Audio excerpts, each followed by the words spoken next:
चलो ये देखते हैं। A vector has magnitude same as that of, कोई तो एक वेक्टर है जिसका मैग्नीट्यूड सेम इतना है, and is parallel to this B, right. then x and y component of this vector in first quadrant are x and 3 respectively। तो x कितना है, देखो मेरा वेक्टर मान लो कोई तो है, राइट, चलो r ले लेते हैं। मेरा एक वेक्टर है x i cap plus y j cap, ऐसा वेक्टर है मेरा r, ठीक है। अब ये वेक्टर जो है वो पैरेलल टू b है, right, vector r is parallel to b।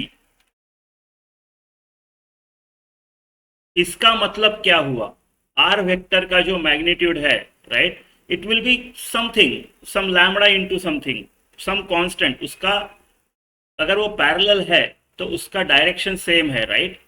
Magnitude दुगना हो सकता है, आधा गुना हो सकता है, 3 गुना हो सकता है, तो कुछ तो लैम्बडा इनटू मेरा वेक्टर बी इस टाइप का रहेगा, इस टाइप का रहेगा, right.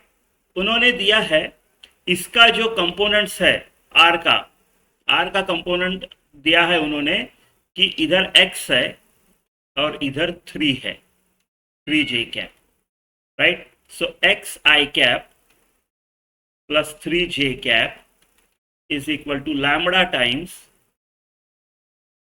4i cap b plus 3j cap, right. तो लैम्बडा 1 होना चाहिए, क्योंकि j कैप 3 अगर रहना है तो लैम्बडा 1 होना चाहिए। इसका मतलब मेरा x जो है वो 4 आना चाहिए। सीधी सी बात है ना, इतना करने की भी जरूरत नहीं है, राइट। ये p का मल्टीपल रहेगा।